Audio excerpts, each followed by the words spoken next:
നമസ്കാരം. ചരിത്ര കൗതുകങ്ങളിലേക്ക് വീണ്ടും സ്വാഗതം. ഇന്ന് നമ്മൾ മനുഷ്യരാശിയുടെ ചരിത്രത്തിലെ ഏറ്റവും വലിയ ദുരന്തങ്ങളിലൊന്നായ രണ്ടാം ലോക മഹായുദ്ധത്തിലേക്ക് ഒരു ആഴത്തിലുള്ള എത്തിനോട്ടം നടത്താൻ പോകുന്നു. 5 കോടിയിലേറെ മനുഷ്യജീവനുകൾ പൊലിഞ്ഞ, ലോകത്തിൻ്റെ ഭൂപടം മാറ്റിവരച്ച നമ്മുടെ ഇന്നത്തെ ലോകത്തിന് അടിത്തറ പാകിയ ആ മഹായുദ്ധം എങ്ങനെ സംഭവിച്ചു?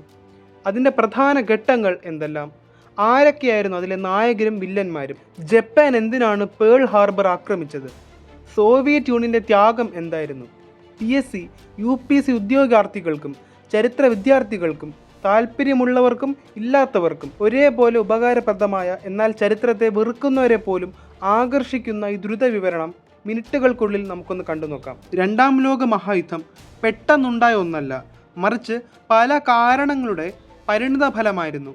ഒന്നാം ലോക മഹായുദ്ധാനന്തരമുള്ള വെർസൈൽസ് ഉടമ്പടിയുടെ കടുപ്പം, ജർമ്മനിയുടെ മേൽ അടിച്ചേൽപ്പിച്ച കഠിനമായ വ്യവസ്ഥകൾ, വൻ നഷ്ടപരിഹാരം, സൈനിക നിയന്ത്രണങ്ങൾ എന്നിവ ജർമ്മൻ ജനതയിൽ വലിയ അമർഷം സൃഷ്ടിച്ചു.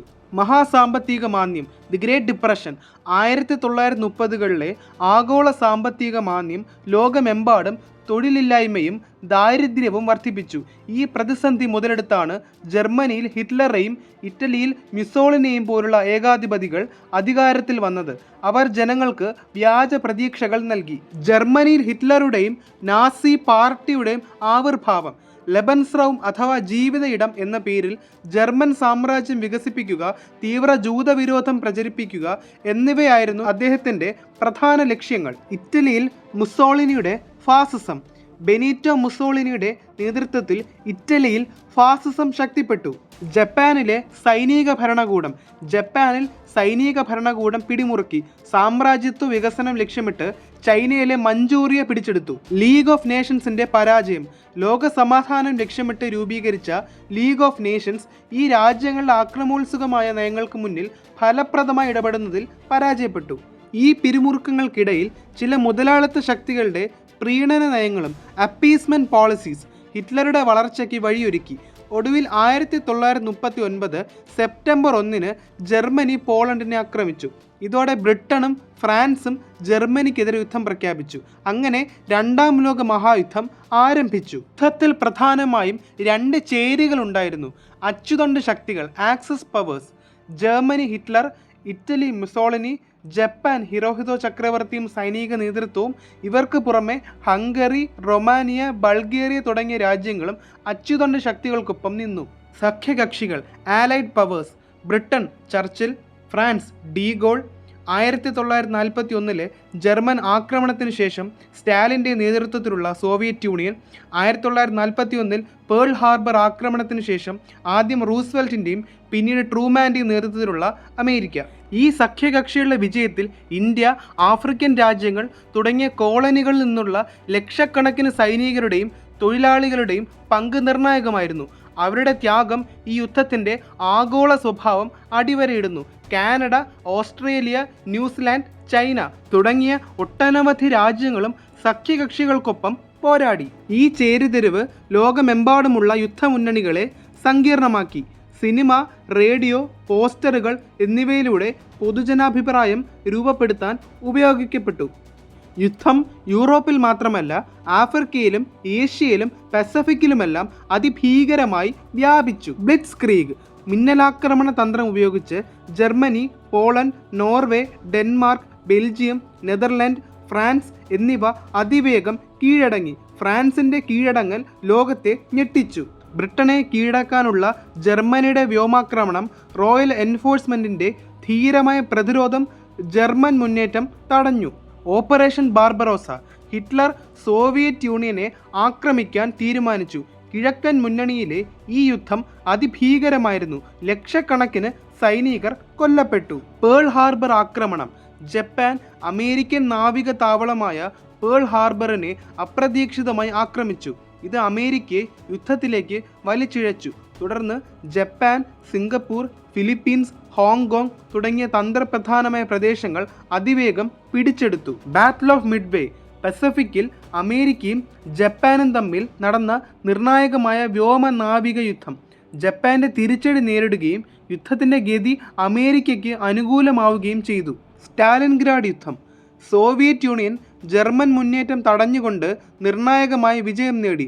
സോവിയറ്റ് സൈനികരും സാധാരണക്കാരും നടത്തിയ അസാമാന്യമായ ത്യാഗവും ചെറുത്തുനിൽപ്പും ജർമ്മനിയുടെ കിഴക്കൻ മുന്നണിയിലെ തകർച്ചയ്ക്ക് തുടക്കമിട്ടു. 2.5 കോടിയിലേറെ സോവിയറ്റ് ജനതയ്ക്ക് ജീവൻ നഷ്ടമായത് ഈ യുദ്ധത്തിൻ്റെ ഭീകരതയുടെ സാക്ഷ്യമാണ്. അൽ അലമൈൻ യുദ്ധം. വടക്കൻ ആഫ്രിക്കയിൽ ബ്രിട്ടീഷ് വിജയം. Operation overload. സഖ്യകക്ഷികൾ ഫ്രാൻസിലെ നോർമാൻഡിയിൽ ചരിത്രത്തിലെ ഏറ്റവും വലിയ സൈനിക നീക്കം നടത്തി. ഇത് യൂറോപ്പിൽ ഒരു പുതിയ പടിഞ്ഞാറൻ മുന്നണി തുറന്നു. ജർമ്മനി ഇരുവശത്തു നിന്ന് ആക്രമിക്കപ്പെട്ടു. ഈ യുദ്ധം കേവലം സൈനിക നീക്കങ്ങൾ മാത്രമായിരുന്നില്ല.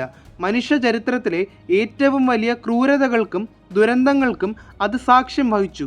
ഹോളോകോസ്റ്റ്. നാസി ജർമ്മനി വ്യവസ്ഥാപിതമായി 6 ദശലക്ഷത്തോളം ജൂതന്മാരെയും റോമകളെയും ഭിന്നശേഷിക്കാരെയും മറ്റ് ന്യൂനപക്ഷങ്ങളെയും കൂട്ടക്കൊല ചെയ്തു. ഓഷ്വിറ്റ്സ്, ബെൽസൺ തുടങ്ങിയ കോൺസെൻട്രേഷൻ ക്യാമ്പുകൾ, ഗ്യാസ് ചേംബറുകളും ഈ മനുഷ്യകുരുതിയുടെ ഭീകര സ്മാരകങ്ങളാണ്. യുദ്ധക്കുറ്റങ്ങൾ, വാർ ക്രൈംസ്. ജർമ്മനിയും ജപ്പാനും ഉൾപ്പെടെയുള്ള രാജ്യങ്ങൾ സാധാരണക്കാരെയും യുദ്ധത്തടവുകാരെയും കൂട്ടക്കൊല ചെയ്തു ക്രൂരമായി പീഡിപ്പിച്ചു. ചെറുത്തുനിൽപ്പ് പ്രസ്ഥാനങ്ങൾ, റെസിസ്റ്റൻസ് മൂവ്മെൻറ്റ്സ്. നാസി അധിനിവേശ യൂറോപ്പിൽ ഫ്രഞ്ച് റെസിസ്റ്റൻസ്, യുഗോസ്ലാവ് പാർട്ടിസൻസ് തുടങ്ങിയ അനേകം ധീരരായ ജനങ്ങൾ ഭൂഗർഭ ശൃംഖലകളിലൂടെ ഫാസിസ്റ്റ് ഭരണത്തിനെതിരെ ചെറുത്തുനിൽപ്പുകൾ സംഘടിപ്പിച്ചു. ഇത് പ്രതീക്ഷയുടെ പ്രകാശമായിരുന്നു. കൊടിയ മർദ്ദനങ്ങൾക്കും കൂട്ടബലാത്സംഗത്തിനും ഇരയായിട്ട് പോലും തൻ്റെ കൂടെയുള്ള സഖാക്കളുടെ പേര് വെളിപ്പെടുത്താനോ കമ്മ്യൂണിസ്റ്റ് പാർട്ടിയുടെ പ്രവർത്തനങ്ങളെപ്പറ്റി പറയാനോ തയ്യാറാവാതിരുന്ന ഒരു 17-കാരിയായ യുഗോസ്ലാവിയൻ വിപ്ലവകാരിയെ ജർമ്മൻ പട്ടാളം തൂക്കിലേറ്റി. കോമ്രേഡ് ലെപ്പ റാഡിക് പ്രതീക്ഷയുടെയും പോരാട്ടത്തിൻ്റെയും പ്രതിരോധത്തിൻ്റെയും ഒരു പ്രതീകമാണ്. യുദ്ധത്തിൽ സ്ത്രീകളുടെ പങ്കും നിർണായകമായിരുന്നു. അമേരിക്കയിലെ റോസി ദിറിവറ്റർ പോലെയുള്ളവർ ഫാക്ടറികളിൽ ജോലി ചെയ്തു. നഴ്സുമാരായും ചാരന്മാരായും ബ്ലെച്ച്ലി പാർക്കിലെ എൻജിമ കോഡ് ഭേദകരെ പോലെ കോഡ് ബ്രേക്കർമാരായും സേവനമനുഷ്ഠിച്ചു. വൻതോതിലുള്ള അഭയാർത്ഥി പ്രവാഹം, ഭക്ഷ്യക്ഷാമം, രോഗങ്ങൾ എന്നിവയും യുദ്ധത്തിൻ്റെ ഭീകരമുഖങ്ങളായിരുന്നു. 1945 അച്ചുതണ്ട് ശക്തികൾക്ക് മേൽ സഖ്യകക്ഷികൾക്ക് വ്യക്തമായ ആധിപത്യം ലഭിച്ചു. സഖ്യകക്ഷികൾ ജർമ്മനിയിലേക്ക് മുന്നേറി. 1945 ഏപ്രിൽ 30 സോവിയറ്റ് റെഡ് ആർമിയെ ഭയന്ന് അഡോൾഫ് ഹിറ്റ്ലർ ആത്മഹത്യ ചെയ്തു. മെയ് 8, 1945 ജർമ്മനി കീഴടങ്ങി. ഏഷ്യയിൽ ജപ്പാൻ കീഴടങ്ങാൻ തയ്യാറായില്ല. യുദ്ധം അവസാനിപ്പിക്കാനും അമേരിക്കൻ സൈനികരുടെ ജീവൻ രക്ഷിക്കാനുമായി American president Harry S Truman ഒരു നിർണായക തീരുമാനമെടുത്തു. 1945 ഓഗസ്റ്റ് 6 ഹിരോഷിമയിലും ഓഗസ്റ്റ് 9 നാഗസാക്കിയിലും അമേരിക്ക അണുബോംബുകൾ വർഷിച്ചു. ഈ അണുബോംബ് ആക്രമണങ്ങൾ നിരപരാധികളായ ലക്ഷക്കണക്കിന് സാധാരണക്കാരുടെ ജീവൻ എടുക്കുകയും ദീർഘകാല പാരിസ്ഥിതിക ആരോഗ്യ പ്രശ്നങ്ങൾക്ക് കാരണമാവുകയും ചെയ്തു. ഇതിൻ്റെ ധാർമ്മികത ഇന്നും ഒരു വലിയ ചർച്ചാ വിഷയമാണ്. ഈ ഭീകരമായ ആക്രമണങ്ങൾ ജപ്പാനെ കീഴടങ്ങാൻ നിർബന്ധിതരാക്കി. 1945 സെപ്റ്റംബർ 2 ജപ്പാൻ സഖ്യകക്ഷികൾക്ക് മുൻപിൽ ഔപചാരികമായി കീഴടങ്ങി. ഇതോടെ രണ്ടാം ലോക മഹായുദ്ധം പൂർണ്ണമായി അവസാനിച്ചു. യുദ്ധം അവസാനിച്ചെങ്കിലും അതിൻ്റെ അനന്തരഫലങ്ങൾ ലോകത്തെ എന്നേക്കുമായി മാറ്റിമറിച്ചു.